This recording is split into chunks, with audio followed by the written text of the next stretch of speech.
Hey everybody, I am Professor or Dr. Lucien, and I'm going to be your instructor for the next 6 weeks for the online version and the condensed version of Safety 388, which is Occupational Safety and Health Standards and Applications. And I'm just going to kind of talk about myself and kind of talk about the course, and then I've got a surprise for you at the end. So I just returned 4 days ago from Safety 2023, which is the American Society of Safety Professionals annual conference, and it was in San Antonio, Texas. And so I decided to put this up here, and here's a picture of some friends and I. We went and had dinner on the second night. The one in the middle, she's a friend. Both of these, it's Jill James and Greg Herrera. Greg is like a global corporate safety guy now. Jill is the Chief Safety Officer for the Health and Safety Institute, or HSI. And we all started together 20 years ago. No, 30 years ago. Dang, 30 years ago. Our careers all started with OSHA in Minnesota. Greg and I were industrial hygienists. Jill was a construction safety. And we all found careers after OSHA. And so they posted this picture on Facebook, and a lot of our old friends, old colleagues actually commented. And so we're thinking about writing or having like a reunion or like a life after OSHA. Anyway, so what's my background? I started out as a chemical engineer from the University of Minnesota, and like I had said, I started with OSHA. They hire chemical engineers and train them as industrial hygienists. Greg also, he finished just a little after I did.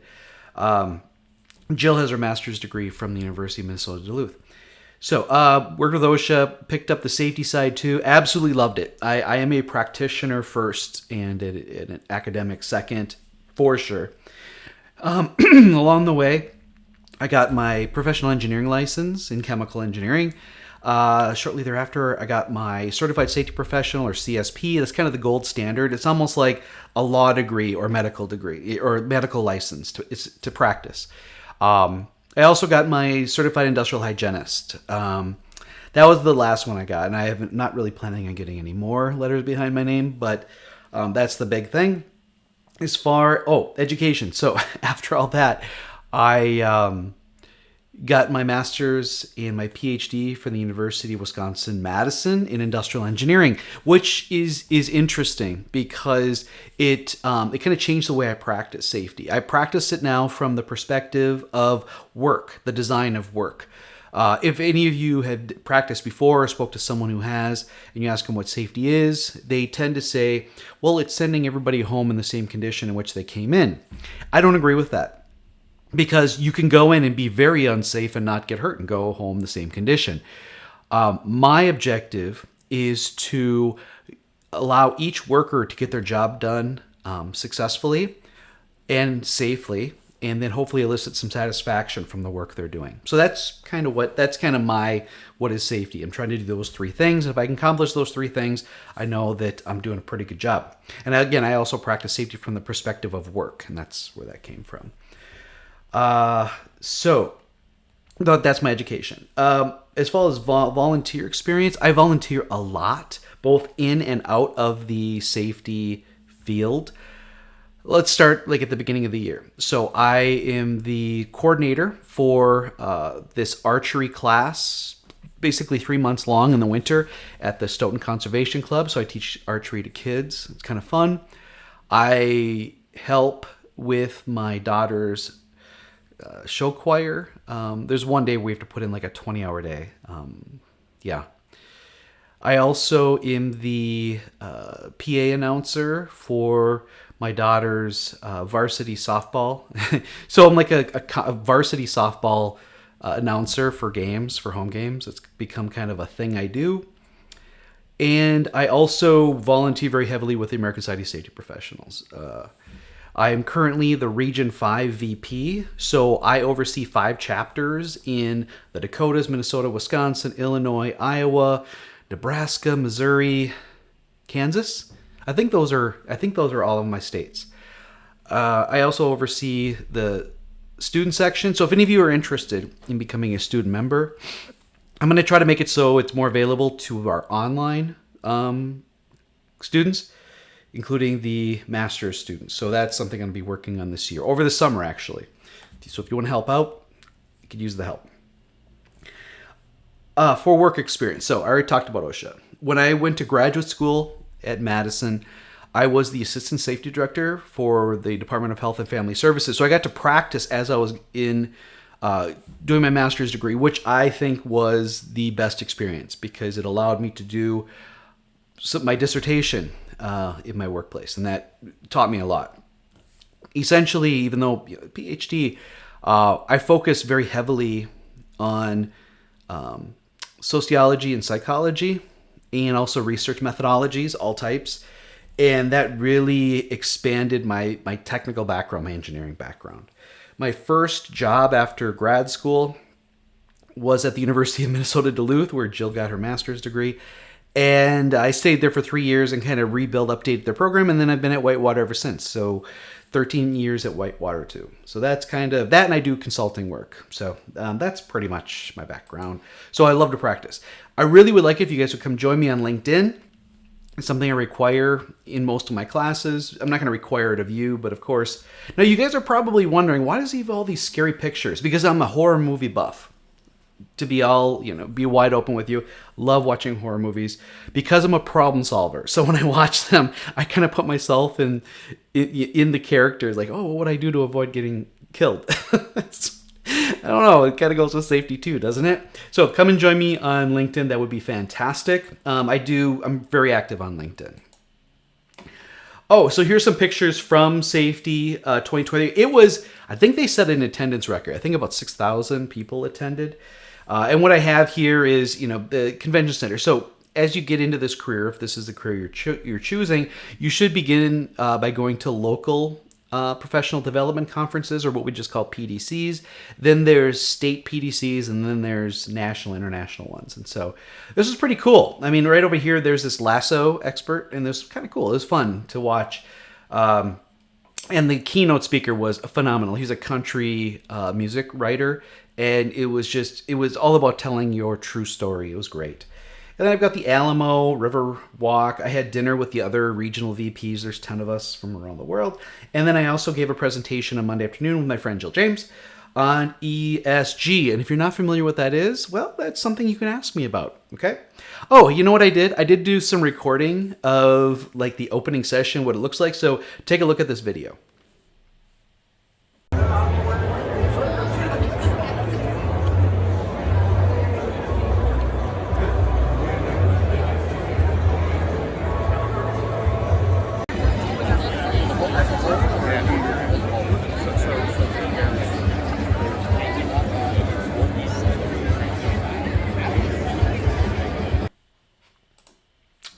Okay, we're back. I hope that worked, because that was like cutting off and splicing. So my teaching philosophy is predominantly I am bringing my students to the marketplace. I help a lot of students find internships and jobs. And that's where, if you see me on LinkedIn, you'll see me sharing a lot of opportunities. People I don't know reach out to me all the time and ask me to share, because I've got a considerable group of followers, I think like 3,000 or something like that. So everything I do in my classes is all meant to prepare you to be a better practitioner, a better professional. And I also believe that the practicing in environmental health and safety is a continuous problem-solving effort, which is why I love it. I love problem solving, any type. So I believe that what you're doing as a student is attempting to understand and problem solve your own learning technique, your approach. And if things don't go well, you should reflect on it and understand what it would take to make it better, so that learning becomes enjoyable and you get really good at it. Ultimately, that's what you're doing, is you're in a work environment and you're learning how to design things better, administer things better, facilitate things better, so that the worker can be successful, be safe, and elicit satisfaction from the work they do.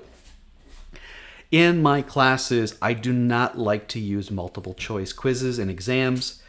I believe that is, and I apologize to my peers, I believe it's lazy, and it isn't really a good measure of what your abilities are. And so you all will be doing discussion board. I'll cover it in a second, what you guys will be doing. Just letting you know why you're not taking quizzes. Some of my favorite horror movie monsters are right here. I'd be interested if you know which movie. It was a series. It was 3 movies, trilogy. The guy on the right, the clown on the right. That'd be interesting if you knew that. My goal for this course has always been to prepare you to actually practice on your own, but under a supervised situation. So as it says here on the bottom, to do an internship, a supervised internship. You should already be somewhat familiar with the OSHA standards, but I can, having been a compliance officer, I'm very well versed in them, and I can do demonstrations or whatever you need. I understand the whole process and how the organization works. We'll be doing an accident investigation together. It's one of the first, I think it's a second week assignment. And understanding what that means and then using that as a basis for coming up with a range of solutions that we'll present to management. Hopefully they'll buy into it. How to search, evaluate, and interpret the standards that are out there, and not just OSHA, but consensus standards as well. And then at the end, you're going to do your own case study. It's a big part of the class.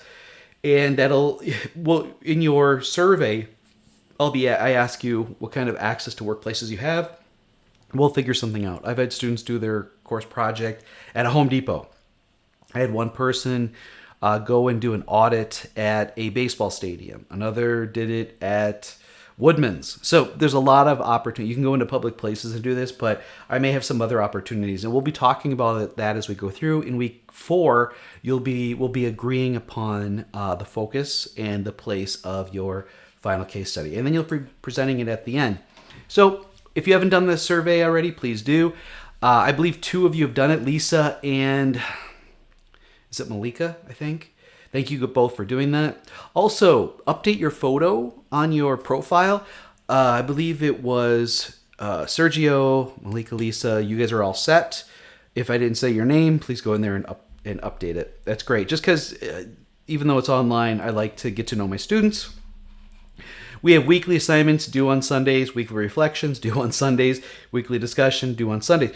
But if you all would like to meet live on Sundays, either in the morning or in the evening, I may or may not require you to participate in the discussion because we're doing a live discussion at that point.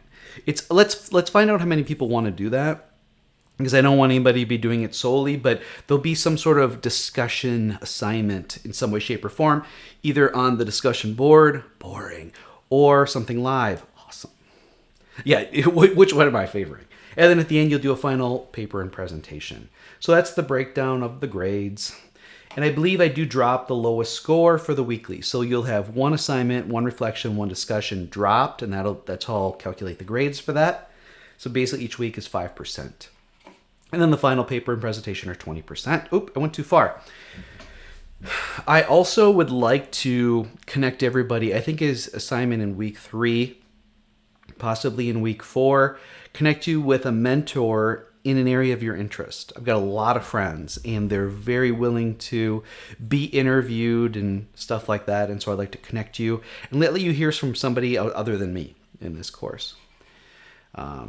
Yeah, and whenever you want office hours, let me know, and I can set those up. And we'll talk about that. Yeah. So here's a breakdown of the first 3 weeks. You can see it's really condensed. So I've got 5 lectures per week so there's some videos to watch, but I really tried to trim everything down so you don't have as much to do. The readings are pretty quick. Just look at all the links. Make sure you watch the video from beginning to end. That's probably the most important aspect. And I tried to not be long-winded. I apologize if I went long in a few of them. So 5 of the first week, 5 of the second week. Please, we're not going to let anybody work ahead. If you're going to go on vacation, let me know, and I will accommodate you the best I can. Again, you get to drop 1 of those weekly assignments. And then here's the last 3 weeks of the semester. We finish up on the 23rd. My grades are due by the 25th. So please try not to fall behind. Again, get in there, read everything, read what's required for the assignment, watch the videos, check out all the links, all of them. Click on it and just see what it is. And that should be fine. That's all you really have to do. And then at the end of week 4, we'll make sure everything is all set. If you're wondering when the drop dates are, I went and copied this off of the website. And because we are the second 6 week, we go from the June 12th to July 22nd. Last day to add is the 13th. Last day to drop with no W is the 16th. Last day to change grade, maybe if you want to do this or not, June 23rd. And that's the last day to drop course with a W grade. So there you go. I don't know if that helps you or not, but I try to be as open and honest as possible. Here's a look at our Canvas page. Of course, you've probably already been there. I think most of everybody has. You'll have your to-dos and your deadlines over on the right. You got your, I'll be adding announcements as we go through. As I hear of like interesting stories and stuff, I'll share them. And that's just education for you. Course information is under the course information, of course. For week 1, again, lectures 1 through 5. Each week will be built the same way. We'll have the objectives, the discussion board, the weekly assignment or module assignment, where to post it, the reflection questions, where to post it, and a raise your hand. I'd rather have you email me though. Email me or call, whatever you want to do. And then each lecture will have the lecture video, the PowerPoints, and then links that I want you to check out and look at. That's really what you got to do. To get a copy of the book, if you haven't already, I think you can get a virtual copy. Go to the UWW bookstore and find your books. Over here, just put in the information. Obviously, this is a little bit older. I made this last summer. And you can either rent it for $1. That's a pretty good deal, I think. The virtual version, or you can buy it. You can get it from Amazon if you want. Well, they're expensive. Paperback's only $11.62. And then there's this Vital Source option as well. These are just things that we offer up. If I was you, I would just rent it for $1 and just use it for the first 2 weeks. We'll be done with it in the first. It's a quick read. It's not bad, you guys. I chose it for a reason. So I had said in the email, I've got amazing news. Here's what I want to do. Let's go to the video real quick. And what I'm going to do, well, I'll preface it a little bit. Since the first of this year, I've been working part-time as a safety director at a company out of Madison, and I am loving it. And it's allowed me to test myself as far as the things I cover in this class and my other classes. Are they still applicable in the real world? And indeed they are. And I'm finding great success, though some of my recommendations didn't work out because I didn't fully understand the problem, which again, it's a problem-solving process. So I'm going to give you a quick look at different parts of the plant I'm working. And when we come back, I'm going to show you like an example of some things I'm working on. So I'm constantly working on things. And so again, when we get back, I'll cover some more stuff.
So there, that was kind of a quick walk. There's different parts, and I couldn't find all my videos, but there you go. I've got a sample case study right here. This is a brand new piece of equipment. It's not even running at full speed yet, but you can see here the operator has to bend down really low to grab the end cappers and then insert it into the machine. And so, this guy is tall. So think of somebody who's short. So they don't have to bend over as much, but they have to reach to put the end cappers into this machine, and then it loads it in and it glues it on the ends.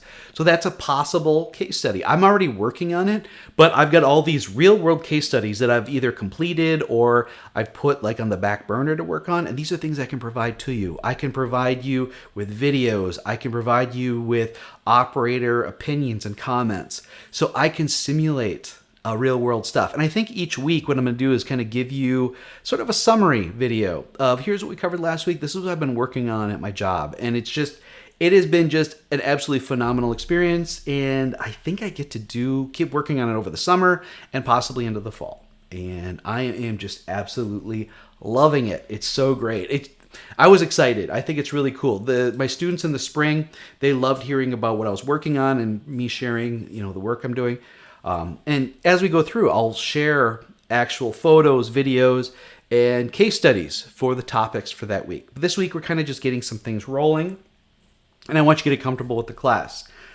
So this is the final slide. Isn't that great? I love Fortnite. I haven't played since January. Ever since I started doing this other job, I haven't played, but I really want to get back into it. I missed an entire season. I can't believe it. Watch all the videos, take notes. You're just going to be providing me with a summary of what you're taking away from my videos and the links I'm providing you. If you are going into safety, and I think all of you are, I would start creating an electronic, what would you want to call it, folder in which I would be saving all of the work I'm doing and the resources I'm providing you, along with your notes and your assignments. You're going to be using this stuff. I try to provide you with things that I think you'll need based on my experience. I guess the last thing is, and it says it right here, is one thing you can expect from me is honesty.